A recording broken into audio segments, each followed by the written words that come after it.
నిన్న పాకిస్తాన్ సైన్యాధ్యక్షుడు అసిఫ్ మునీర్ అమెరికాలో మాట్లాడుతూ ఒక ప్రెస్ మీట్లో మాట్లాడుతూ ఏమన్నాడంటే పాకిస్తాన్ తలుచుకుంటే సగం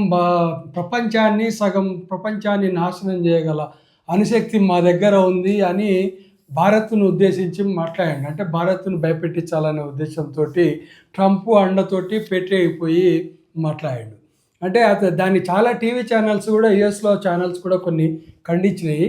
కానీ ముఖ్యంగా ఈరోజు ఇప్పుడే అందిన వార్త ఏంటంటే మైకేల్ రూబిన్ అని పెంటగాన్ ఆఫీసర్, అంటే పెంటగాన్ అంటే మన అమెరికాలో దేశ భద్రతకు సంబంధించినటువంటి కేంద్ర కార్యాలయం ఉన్నటువంటి ప్రాంతం.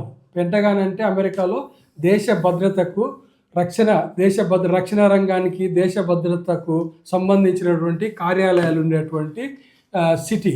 ఆ పెంటగాన్ ఆఫీస్ నుంచి ఒక మైకేల్ రూబిన్ అనేటువంటి ఒక అధికారి ఏమని వ్యాఖ్యానించాడంటే అసిఫ్ మునీర్ బిన్ లాడెన్ లాంటి వాడు అని వ్యాఖ్యానించాడు. ఇది మనకి ఎంతో ఉపయోగకరమైనటువంటి వార్త.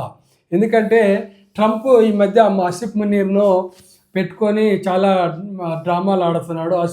అసిఫ్ మునీర్ను రెచ్చగొడుతున్నాడు మన మీదికి. ఎందుకంటే మనం ట్రంప్ మాట వినడం లేదని.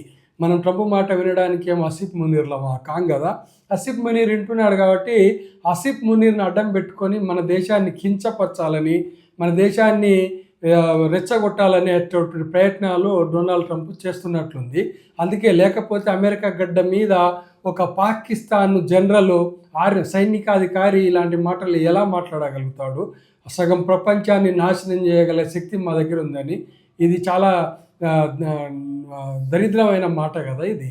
సో ఇప్పుడు మనకు అక్కడ దేశం నుంచే, అమెరికా నుంచే మనకు సపోర్టుగా మాట్లాడడం ఒక సైనికాధికారి అనేది మనం చాలా దాన్ని ఆహ్వానించదగ్గ విషయము.